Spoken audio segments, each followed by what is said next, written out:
ቋንቋ ሲያስተረጉም የኢሳይያስ የትንቢት መጽሐፍ ለስምዖን ደረሰው። ስምዖን የኢሳይያስን የትንቢት መጽሐፍ እየተረጎመ ሳለ እነሆ ድንግል ትጸንሳለች ከሚለው ምዕራፍ ደረሰ።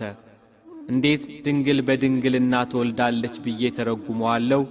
ይህንን የአሕዛብ ንጉሥ የእስራኤልስ መንግሥት ይቀበሉኛል ብሎ ፈርቶ ሴት ትጸንሳለች ብሎ ተረጎመው።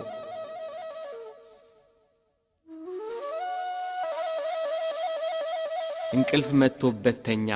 ቢነቃ ሴት የሚለው ተፍቆ ድንግል ተብሎ ተጽፎ አገኘው። ድንግል የሚለውን ፍቆ ሴት ብሎ ጻፈው።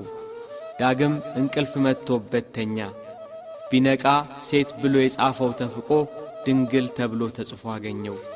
ሦስቴም ይህ ሁኔታ ቀጠለ። በሦስተኛው ከእንቅልፉ ነቅቶ ፍቃለሁ ሲል እግዚአብሔር በተዋህዶ ያከበረው ወልድን ሳያይ እንዳይሞት መንፈስ ቅዱስ ተገልጾ ተናገረው።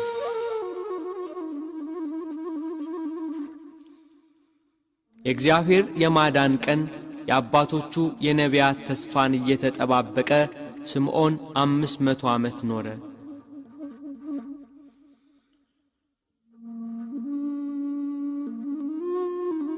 ከእመቤታችን ከቅድስት ድንግል ማርያም ሰው ሆኖ በሥጋ የተገለጸውን እግዚአብሔር ወልድን በኦሪት ሥርዓት መሠረት ወደ ኢየሩሳሌም ወሰዱት።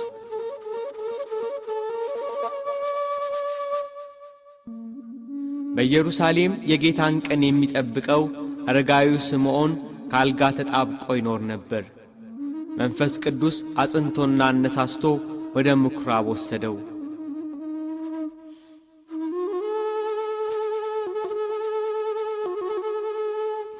ዮሴፍና እመቤታችን ጌታን ወደ ቤተ መቅደስ ባገቡት ጊዜ አረጋዊው ስምዖን ተቀብሎ አቀፈው። ጌታን